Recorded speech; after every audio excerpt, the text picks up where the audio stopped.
Welcome to the StreetSmart Wisdom Podcast. Our guest today is Dr. Dean Ornish, pioneer in all things mind-body medicine. And today we're just going to find out and learn a little bit more about his life's work and, what drives the work and those kinds of things. Welcome, Dr. Ornish. Thank you. It's great to be here.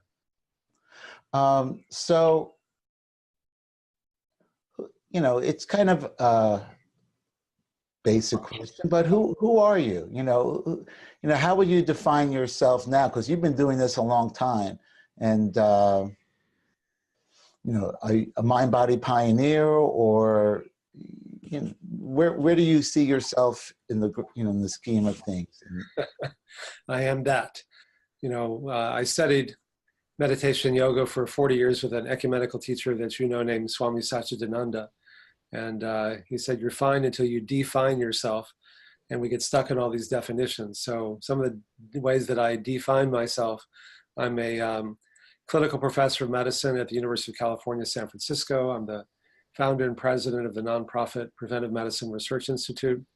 And for the last over 40 years, I've directed a series of randomized trials and demonstration projects showing for the first time that simple lifestyle changes can actually reverse the progression of the most common chronic diseases. And we started with coronary heart disease, and then we found these same lifestyle changes that can reverse heart disease, which, by the way, include a whole foods plant-based diet that's naturally low in both fat and sugar, fruits, vegetables, whole grains, legumes, and so on. Various meditation and yoga techniques to manage stress and quiet down the mind and body. Various just simple aerobic exercise and stretching and strength training.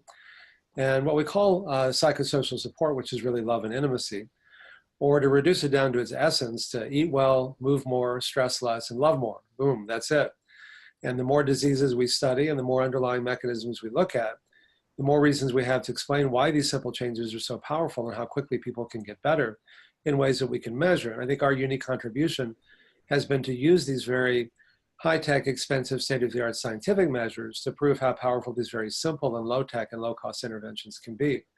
So we first showed that we could reverse heart disease, and up until then, that was thought impossible. They thought, at best, you could slow down the rate at which you get worse, but you couldn't actually get better, and we found that you could in a series of studies.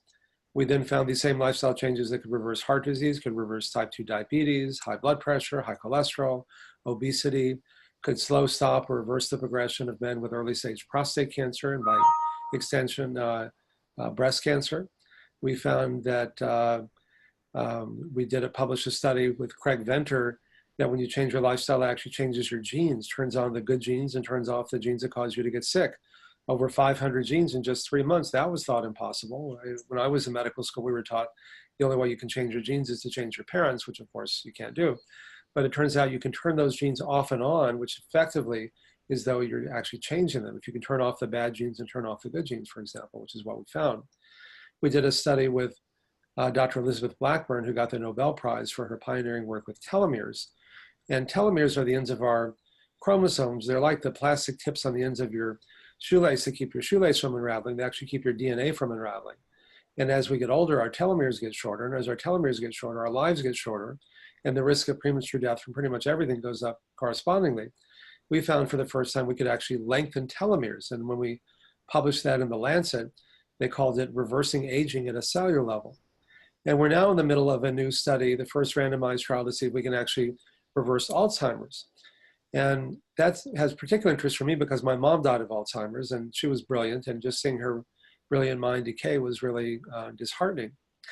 And there are no good drugs for either treating it or for preventing it. So if we can show we can reverse it through lifestyle changes, that'll be a huge breakthrough, and it'll give many millions of people around the world new hope and new choices that we don't currently have. And so in my new book, which is called Undo It, and I called it for two reasons. One is my favorite key on the computer has always been the undo button. I thought, wouldn't it be nice if we had something like that in our lives, and now we do. But also this ecumenical teacher that I mentioned, the Swami, liked to make puns, and people say, what are you, a Hindu? He'd say, no, I'm an undo, so it's an homage to him as well. And I present this unifying theory, which I co-wrote with my wife and partner of 20 years, Anne Ornish. And I was trained, like all doctors, to view all of these different chronic diseases being fundamentally different from each other, that heart disease is different than diabetes or prostate cancer or Alzheimer's and so on. But the radical theory that we're presenting is that they're really not. They're really the same disease manifesting and masquerading in different forms because they all share the same underlying biological mechanisms, things like chronic inflammation, oxidative stress, changes in things we've talked about like gene expression and telomeres and the microbiome and so on. And each one of these mechanisms in turn is directly influenced by what we eat, how we respond to stress, how much exercise we get, and how much love and support we have. And so we kind of radically simplified in that way. So although there's a lot of talk about personalized medicine and so on, and that makes sense if you're trying to come up with this new targeted immunotherapy for melanoma or pancreatic cancer. But for the vast majority of chronic diseases, it's the same lifestyle changes that can reverse all of them. And that makes it really simple for people. Wow, interesting. So while you're focusing, you just mentioned your new book, it's really a common theme that's been going on through your life's work. I mean, and I find it fascinating because everyone knows that intuitively, if you're more relaxed, you'll feel better. Yes. But now that there's so much research that proves it, that the naysayers, I find it once in a while, if we're sitting around having dinner and there's kids, I have 2 teenagers, I try to make sense and talk about telomerase, and that it actually proves that it can help you to live longer, or it infers that you can live longer by meditating. And Yep. then the science that... I mean, we did the first study with Dr. Blackburn showing that we could increase telomerase levels by 30% in just 3 months by making the same lifestyle changes. Wow, phenomenal. And you mentioned Satchidananda. Since if you're listening on the audio only, it won't mean much to you now, but I'm pointing to that, what's it called, the yatra? Yantra, The yantra, right. Which, when I recorded you years ago at Omega, I did all the recording at the Omega Institute from 85 to 90, and you were there every summer, and we had the tape shop so people could get tapes of all the talks. At about the same time, before I had kids, I was living in the back room, and actually Satchidananda's old room I rented out. And then he had his own little closet, or where he meditated, a private meditation room in the back there. And that's where I had all my masters and, all no pun intended, right? Exactly. Exactly. The master amongst the masters amongst the master. Anyway, so that was always a great connection. But it's also relevant to the conversation is that it's mind-body connection. Yes. And the spirit is in there. How do you deal with, the spiritual aspect of this being an MD? I mean, do you kind of try not to say that aspect of it or talk about that, or? Well, in medicine, we tend not to use words like spiritual or love. That's a 4-letter word. But I've become much more, I've always talked about it. It's always been an important part of my program. Most people think it's about diet, and certainly diet's important, but we're all going to die. It's just a question of when. So to me, the more important question isn't just how long we live, but how well we live. And one of the things that I learned from the Swami was that there's a causal chain of events that leads to anything. And the farther back in that chain you can go, the more powerful, in this case, the healing can be. And we know that, for example, that stress contributes to so many different diseases. But the stress isn't just simply from what we do. More importantly is how we react to what we do. So you can have 2 people. In fact, Dr. Blackburn did a wonderful study with Dr. Lissa Eppel and found that women who were under chronic emotional stress because they were taking care of parents with Alzheimer's, for example, or kids with autism, the more stress they felt and the longer they felt that way, the shorter their telomeres were. And when they compared the low stress and the high stress women, these caregivers, they found that the stressed women had 9 to 17 years shorter lifespan than the ones that weren't stressed, which is a huge difference. But even more important and more interesting to me was that it wasn't an objective measure of stress. You could have 2 women in the same circumstance, but one was coping with it better. They were meditating, they were exercising, they were eating well, they had more love and support, and they could buffer or mitigate the effects of that stress. And so even when we can't change our situation, I mean, if you have a parent with Alzheimer's, you've got a parent with Alzheimer's, but there's a lot we can do to change that stress. But if you take it a step even further back, the question is, where does that stress really come from? Where does our health come from? Where does our sense of happiness and peace and well-being come from? And again, because the Swami liked to make puns, he'd say, we're born with a sense of ease, and we disturb that and get dis-eased. And that our peace and our health and our well-being are not things that we get outside of ourselves. And not being mindful of that, we often run after things because, so much of our culture, the whole advertising industry for one, teaches us that we get our health, we get our well-being, we get our happiness from outside ourselves. And then it's like, well, okay, if only I had what I don't have, if only I had more money, more power, more beauty, more accomplishment, however you fill that blank in, if only I had more blank, then I'd be happy, then I wouldn't be stressed, then I wouldn't be sick, then I would love myself. Once you set up that view of the world, he taught me, however, it turns out you generally you feel more stressed, because until you get it, you feel stressed, then the stakes go up. If someone else gets it and you don't, then it's really bad, because then it makes you feel like you live in this very competitive, hostile, dog-eat-dog, zero-sum game world. The more you get, the less there's for me. We better really fight about it. If you never get it, if it's bad. But even if you get it, it's great for a little while. It's very seductive. It's like, I got it, I'm happy. But it doesn't last. It's usually soon or not so soon, followed by either now what? It's never enough. I remember one patient told me, I can't even enjoy the view from the mountain I've climbed. I'm already looking over the next one. Or if it's not so, now what? It's so what? It's a big deal. Like, it doesn't really provide that lasting happiness that I was looking for. And one person said the letdown that comes from getting what I thought was going to make me happy and found out it didn't really last that long. I make sure I've got 12 projects going at the same time so I can immediately shift my focus to something else. And so what I learned from Swami Satchidananda was that, and perhaps the ultimate irony is that not being mindful that we have that already, that we end up running after all these things that we think are going to bring us what we could have already. And in the process of running after these things, we end up disturbing what we could have if we just stop doing that. And that the goal of all these spiritual practices, meditation and yoga and prayer and whatever it happens to be, that the ancient swamis, and for that matter, rabbis and priests and monks and nuns and whatever, didn't develop these techniques just to manage stress. I mean, they can do that very powerfully. I mean, that's why elite athletes, always use them at a world-class level, and in business and sports and in school and whatever. But what they do is they don't bring you a sense of peace or well-being. Rather, they at least temporarily help us quiet down our mind and body so we can stop disturbing what's there already. He used the example of, like, if you had a tray of water and you're trying to smooth out the tray by running your hand across, you just create more waves. If you just stop doing that, everything settles down. And so at the end of a meditation, or however you manage stress, to remind yourself that these techniques didn't bring you that sense. That's really our natural state. And that may sound like a parsing of words and semantic, gobbledygook, but it's all the difference in the world, because if I have to get my peace and my health from outside myself, then everyone and everything that has what I think I need has power over me. If it's me, then that's very empowering, not to blame myself, but to empower myself, because then I can do something about that. And then the question becomes not, how can I get what's going to make me happy, but how can I stop disturbing what I've already got?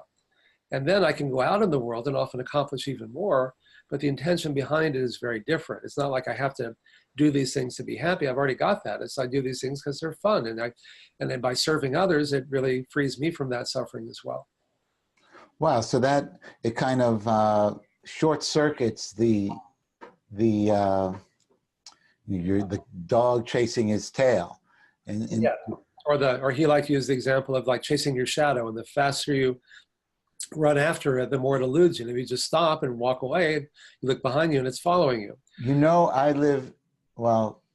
I can't quite say I live in New Jersey, even though I do. I still feel like I live in New York, and I'm a New Yorker. And it's just so pervasive, chasing your shadow. And the closer you get, the faster you have to go, and the more elusive it is.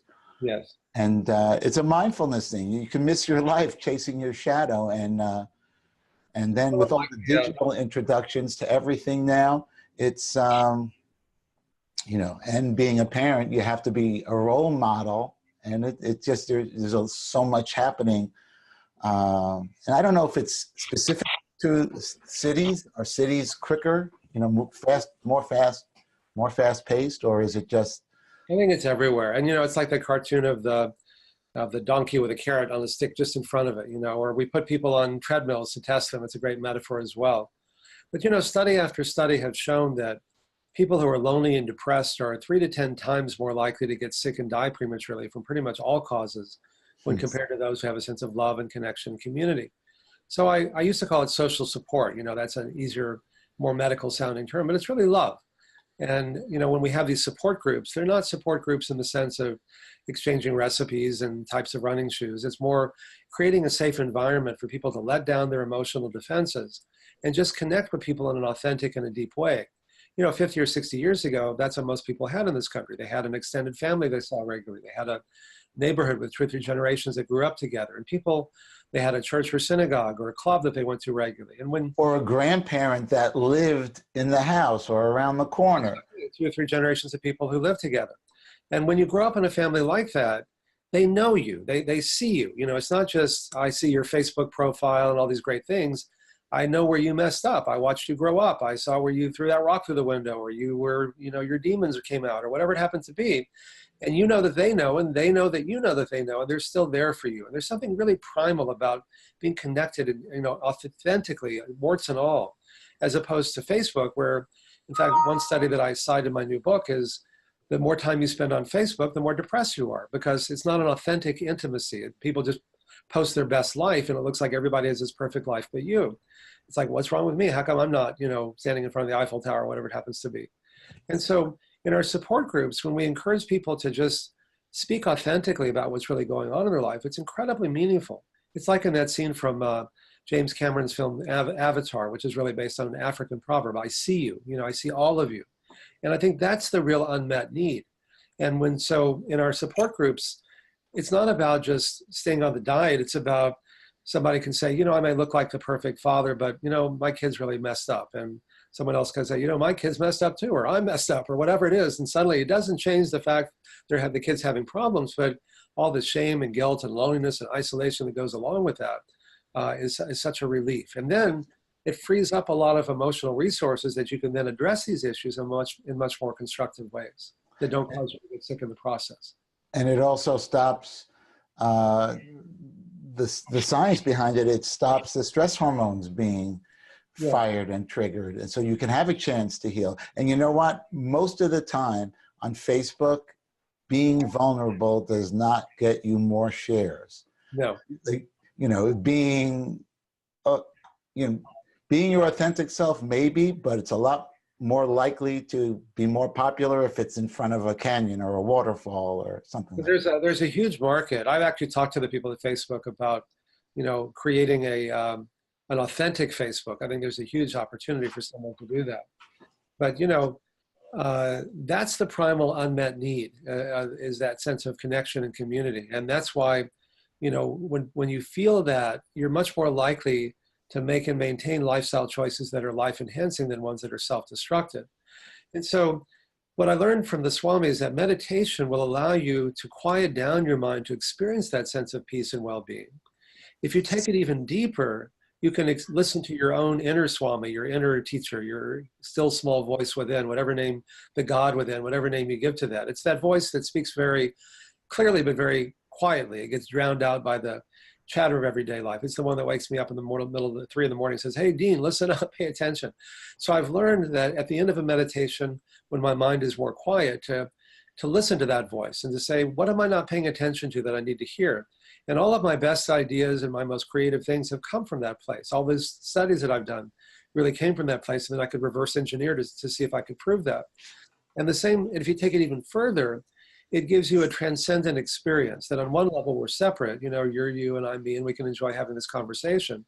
But on another level, we're part of something larger that connects us all, whatever name you give to that. Even to give it a name is to limit what's essentially a limitless experience. And the Swami likes to talk about, at a movie projector with a light behind the film, that the film, has all these great characters and villains and heroes and so on, just so you can enjoy the drama. But you can't really enjoy the drama if you get stuck in it. If you can also have that double vision and see the light behind it that really is behind everything, then you can really play with it and enjoy it and ultimately be that much more successful in doing that. And to me, in my limited understanding, that's where healing is the most profound and the deepest, because, even the word heal comes from the root to make whole, and yoga comes from the Sanskrit, to yoke, to unite, union. These are really old ideas that we're rediscovering. And the more diseases we study and the more mechanisms we look at, the more reasons we have to show how our bodies often have this remarkable capacity to begin healing, and much more quickly than we had realized, when we can work at that level. Phenomenal, phenomenal. And it's, when I recorded you 100 years ago, 30 years ago, it's a long time now, the essence of what you're saying has not changed that much. Nope. There's now science to prove it, which is huge. But anyway, let's keep going in this process for this. What's different is that we're using these very high-tech, expensive, state-of-the-art scientific measures to prove the power of these very simple and low-tech and low-cost and often ancient interventions. And the fact that we now have more data, more diseases that we've studied, and now this unifying theory that ties it all together. It's pretty perfect. So the name of this podcast is StreetSmart Wisdom, and the idea is to take ancient ideas, bring them down to street level. So street level wisdom, which is really what you just described, which is. I continue to be awestruck by our bodies often have this remarkable capacity to begin healing, and much more quickly than I had once realized, if we can work at that level. Phenomenal. Okay, so we did the who, we did the what. So why did you become a doctor? Why did you become a holistic doctor or what, a researcher? Yeah, it's a long story, which I wrote about in some of my earlier books, but I was suicidally and profoundly depressed when I was in college and came very close to killing myself, about as close as you can without actually doing it. And I would have done so had I not gotten so run down that I got so sick with infectious mononucleosis that I literally couldn't get out of bed. My parents saw what a wreck I was. I went home to Dallas. I was at Rice University in Houston, which, although it wasn't in the course catalog, actually had the highest suicide rate per capita of any school in the country then. And my plan was to get strong enough to kill myself, as weird as that sounds, back in 1972. And my older sister, I was just begun my second year of college. My older sister was a child of the 60s, and the Swami had really helped her out. So my parents decided to have a cocktail party for the Swami when he was lecturing in Dallas. This was back in January of 1972. That was pretty weird back then. I mean, even today in Dallas, that would be weird, but especially then. And so there's an old saying that when the student is ready, the teacher appears, and that was certainly true for me. So in walks in our front door this Central Castings looking guy, like a Swami's supposed to look, with long white beard and saffron robes and the whole bit. And he gave a satsang, a lecture in our living room, and he started off by saying, "Nothing can bring you lasting happiness," which is why I was about to kill myself. I'd already figured that out. It's like, well, then why not just do yourself in? And also, plus, I felt like I was really stupid and somehow just managed to fool people into thinking otherwise. And the combination of feeling like I was stupid and never going to amount to anything, and even if I did, it wouldn't matter because nothing could bring lasting happiness. I thought, well, dead people look like they're happy, and at least they're peaceful, so why don't I just kill myself? And I was all set to do that, but and everybody would say, "Oh no, things will make you happy. Just get rich and famous and all those things, and then you'll be happy." And I knew that wasn't true. And I've since have worked with a lot of rich and famous people who are profoundly unhappy, or if they're happy, it's despite that, not because of it. And so, and then now the Swami's going, "Nothing can bring you lasting happiness," and I felt incredibly validated. Like finally, somebody understands that. But then, like he's happy and glowing, and I'm ready to kill myself. Like, what am I missing here? And he went on to say what really turned my life around, and may sound like a new age cliche, but it was incredibly profound to me, which is what we've been talking about, that nothing can bring you lasting happiness. But that's the bad news. But the good news is that you have it already until you disturb it, which we've been talking about all along here. And so I thought, okay, well, I'll move killing myself down to plan B. Let me try this weird stuff. And, having grown up in Texas eating chilies and cheeseburgers and meat 5 times a day, it was a really radical change to be vegetarian and get some exercise and meditate and spend more time with friends and family and people who love you. Basically, the beginnings of the program that became my life's work. And so then I said, okay, let me try that weird stuff. And I began to get glimpses of what it felt like to be peaceful. They weren't very long, but they turned my life around because I literally began to say, oh, that is true. Then I could just need to spend more time in that peaceful place. And then I went back to school and graduated first in my class and gave the baccalaureate. And I say that not to brag, but it's just to say, on the one hand, I felt like I was totally stupid. I couldn't even read a headline on a newspaper and tell you 5 minutes later what it said. And then by changing my own inner life, I was able to function at an extremely high level, get into medical school and so on. And then in medical school, I was learning how to do bypass surgery with Dr. Michael DeBakey, who was one of the pioneers who invented the operation. And we cut people open, we bypassed their clogged arteries, he'd tell them they were cured, and more often than not, the patient would go home and do all the things that had caused the problem in the first place. They'd eat junk food and not manage stress and not exercise and so on. Their new bypasses would clog up. We cut them open again, bypass the bypass, sometimes multiple times.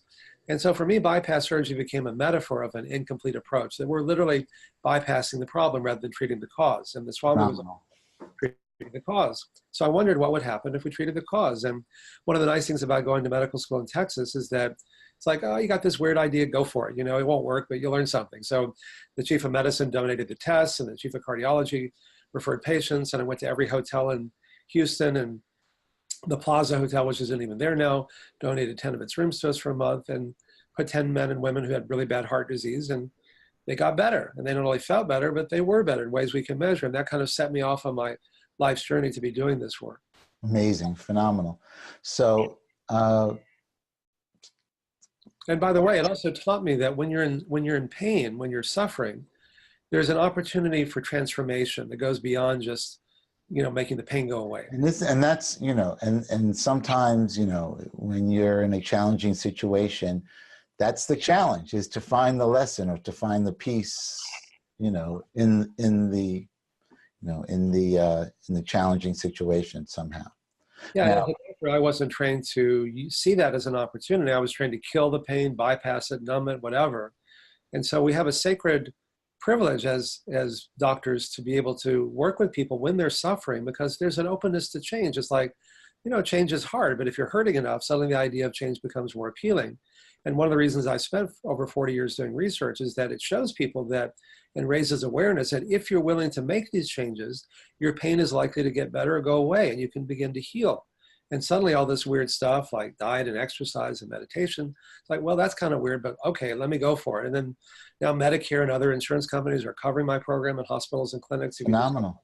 Go to Phenomenal. Ornish. If you go to our website at ornish.com, they're all listed there. Most insurance companies are paying for it. So we're really creating this new paradigm that for me is really a conspiracy of love, because it's not just about unclogging and opening arteries, it's about opening hearts in ways that, bring more love and compassion into this world.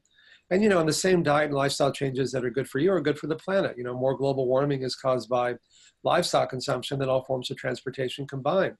And it takes 10 to 14 times more resources to make a pound of meat-based protein as it does plant-based protein. So we can feed the hungry, we can, reduce global warming, your brain gets more blood, you can think more clearly, your face gets more blood, you look younger, your heart gets more blood, your sexual organs get more blood, so you have hotter sex and a cooler planet. So from whatever perspective you look at this, these simple changes can be transformative, and what's personally sustainable is globally sustainable, and what's good for you is good for the planet as well. Phenomenal, phenomenal. Just to backtrack a little bit, while you were, was it 1972 you were having your crisis? Uh-huh. So how I got into all this stuff was in 1972, my mom died of cancer. And that was when chemotherapy just started, and she smoked cigarettes. There are pictures, Super 8 pictures of her feeding me a bottle in one hand and smoking a cigarette in the other hand. Wow. And anyway, I had an aunt who also had cancer, and she lived in Connecticut, happened to be next to Bernie Siegel. And she started working with Bernie, and she lived to a ripe old age. And so one of the first things I did out of college was, as I was recording events, was, I came across, the surgeon Bernie Siegel. And that's what kind of put me on this path all these years, collating, creating, life-affirming things that, and ideas that, kind of try to, be a distribution channel for that. All right, so as we come to the close of this section, it's not a trick question, but let's give it a shot anyway. If you were a superhero, what would your origin story be? I was born on Krypton before the planet exploded. No, that's a different lifetime. Was there a catalyst? I guess you were just talking about. We've already talked about that, I think. Right. Okay, Krypton. Okay, sounds good. Not that, I mean before, but. No, I'm just joking. Right. Right, that life and death situation, and a teacher walked in the door. Yeah, that was my superpower. I like it.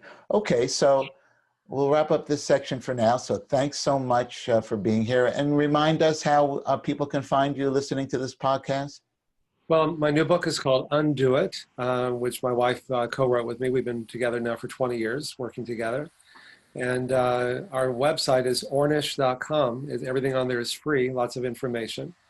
And having seen what a powerful difference these simple lifestyle changes can make, I really appreciate the chance to share them with you, because to me, awareness is always the first step in healing. So thank you for giving me this opportunity to be of service in such a meaningful way. Welcome. Great to have you as our guest. We'll see you next time. Bye now.